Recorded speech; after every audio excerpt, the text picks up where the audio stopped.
Selamat siang semuanya. Kami dari Universitas Kristen Indonesia Toraja, Fakultas Keguruan dan Ilmu Pendidikan, Prodi PGSD dari kelas C11 kelompok 4. Nah, di sini kami akan memaparkan materi mengenai aspek substansial pendidikan seni di sekolah dasar. Perkenalkan, nama saya Melni sebagai koordinator NIM 220118158. Dan saya Aditya Mangera, NIM 220118133. Saya Lorenciana Tikuliling, NIM 220118189. Selamat menyaksikan. Selamat menyaksikan.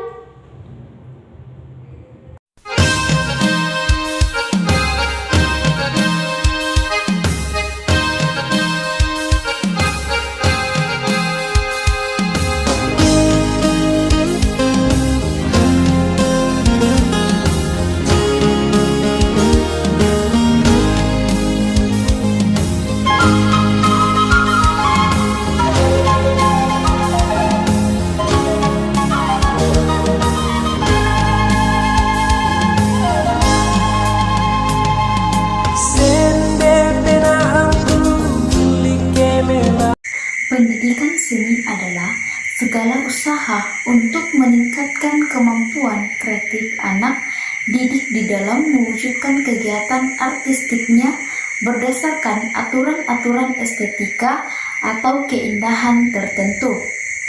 Nah, artistik ini artinya bahwa suatu unsur nilai keindahan yang melekat pada sebuah karya seni, hasil cipta, kemahiran seseorang atau sebuah tim. Nah, adapun tujuan di dalam pendidikan seni di sekolah dasar yaitu yang pertama, agar siswa mendapatkan pengalaman di dalam berkarya. Kemudian yang kedua, pengalaman dalam menciptakan konsep karya. Yang ketiga, pengalaman berestetika dan pengalaman untuk merasakan fungsi pendidikan seni sebagai kehidupan. Fungsi seni sebagai anak didik. Yang pertama, seni sebagai wahana ekspresi merupakan pernyataan kejiwaan yang berfungsi dalam seni, berarti menuangkan isi hati dengan menggunakan sarana gambar, gerak, nada maupun suara. Yang kedua, seni sebagai sarana pengembangan kreativitas, di mana seni itu bisa diperoleh seni yang menggunakan kegiatan pengenalan eksperimen dalam berbagai jenis alat atau bahan dan teknik, menampilkan karya seni baik maupun seni rupa, gerak, nada, dan suara. Yang ketiga, seni sebagai sarana pengembangan bakat anak. Bakat anak di bidang seni dapat diajarkan oleh siapapun, baik itu guru maupun di mana anak tersebut bisa mengembangkan bakatnya.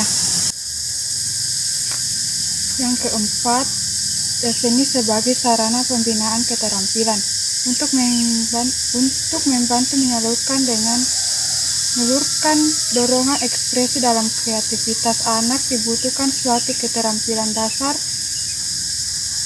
Keterampilan diberikan bukanlah keterampilan yang berasal dari yang bersifat statis, tetapi lebih diarahkan kepada keterampilan bersifat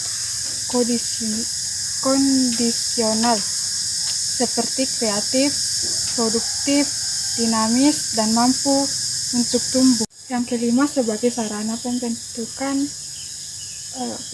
kepribadian. Kepribadian dalam seni lebih diarahkan kepada tumbuhnya rasa cinta terhadap seni kebangsaan dan mau menerima kesenian orang asing yang terreferensi dengan pengenalan benda-benda seni dan tokoh-tokoh seniman, serta lingkungan alam sekitar yang indah sehingga menumbuhkan cinta dan kebanggaan anak terhadap alam dan kesenian bangsanya. Yang keenam, seni sebagai sarana pembinaan impuls estetik.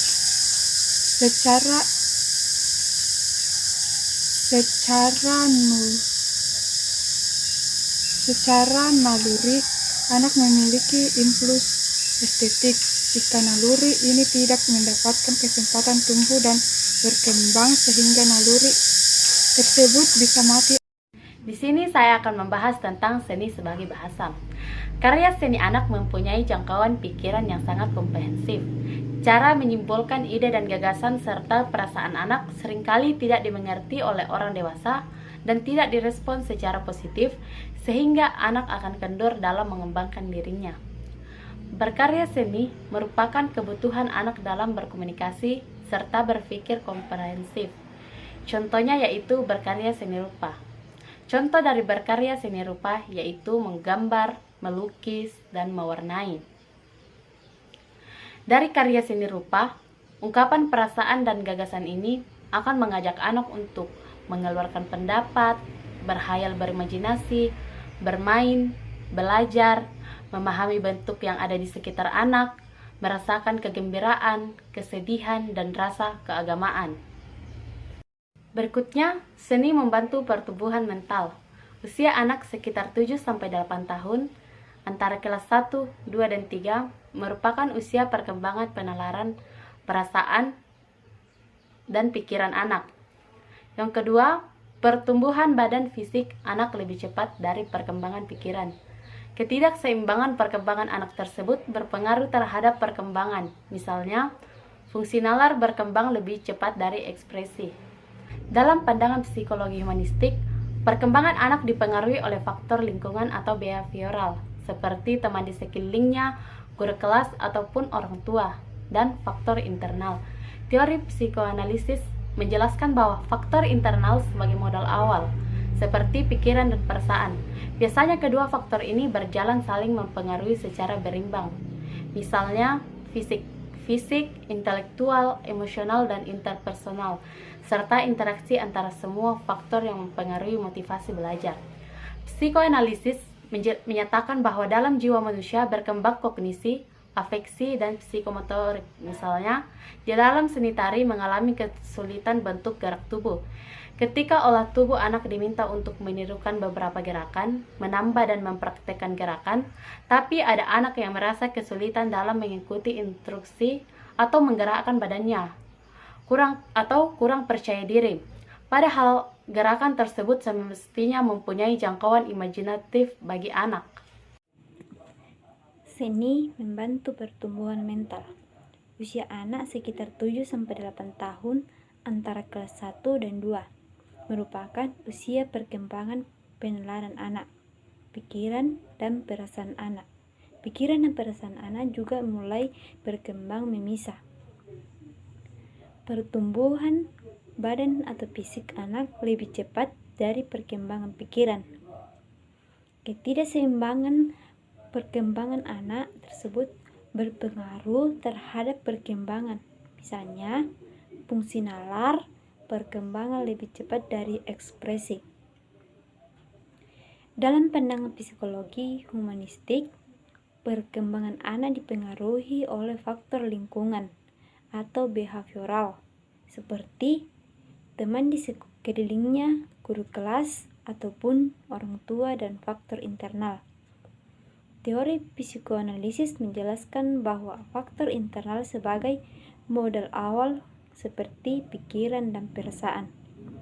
Biasanya kedua faktor ini berjalan saling mempengaruhi secara berimbang. Misalnya, fisik, intelektual, emosional, dan interpersonal, serta interaksi antara semua faktor yang mempengaruhi motivasi belajar. Psikoanalisis menyatakan bahwa dalam jiwa manusia berkembang kognisi, afeksi, dan psikomotor. Misalnya, di dalam seni tari mengalami kesulitan bentuk gerak tubuh. Ketika olah tubuh, anak diminta untuk menirukan beberapa gerakan, menambah dan memperketatkan gerakan.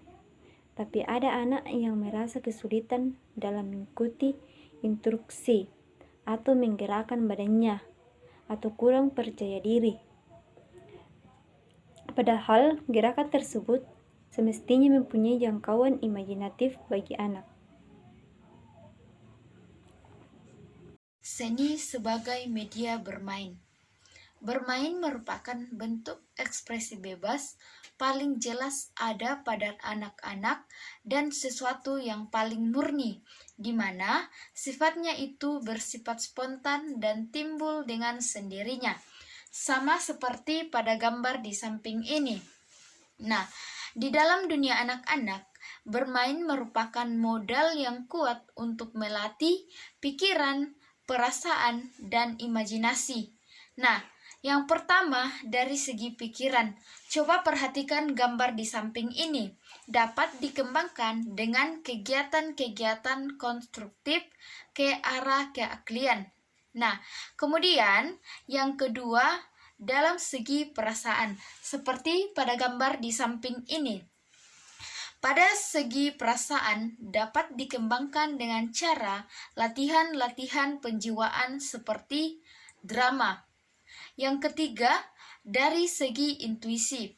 Coba perhatikan pada gambar di samping ini, dapat dikembangkan dengan cara latihan-latihan ritmis seperti tari dan musik. Nah, yang keempat, dari segi sensasi. Perhatikan pada gambar di samping ini. Segi sensasi dapat dikembangkan dengan cara mengekspresikan diri ke arah plastis atau visual. Nah, ketika anak berkarya seni, sebenarnya pikiran itu tertuju pada hal-hal yang dicita-citakan atau ingin mengungkapkan peristiwa masa lalu, serta merupakan ungkapan perasaan terhadap kejengkelan, kegembiraan, dan kesedihan. Menurut Piaget Hartono dalam Wiliani tahun 2016, anak usia dini atau anak usia 1 tahun berada pada tahapan perkembangan sensori motorik. Nah, anak pada usia 3-4 tahun dapat menyanyi dengan merubah syair sesuai dengan yang dia inginkan. Nah, selain itu, dalam usia ini, anak juga biasanya sudah dapat bernyanyi sambil melakukan gerakan tangan dan kaki. Nah, anak pada usia 4-5 tahun dapat menyanyi sambil memimpin sebuah permainan dan dapat menyanyikan lagu atau saling mengisi atau menjawab dalam lagu yang dinyanyikan oleh temannya. Hidup dengan ilmu itu mudah, hidup dengan seni itu indah. Seni itu abadi dan akan selalu dikenang. Mencintai itu seni, suatu seni untuk memperlakukan orang yang kita cintai dengan sebaik-baiknya, dengan sehormat-hormatnya. Jadi, bagaimana cara kita mencintai akan menunjukkan sejauh apa dan setinggi apa kualitas kemanusiaan kita. Setiap episode hidup yang terasing ibarat nokta yang sendirian, tidak ada makna dan akan senantiasa kekal misteri selagi ia tidak dihubungkan. Maka apabila episode-episode hidup dijalinkan, umpama nokta yang terjahit mampu menghasilkan sebuah karya nan indah dan penuh makna.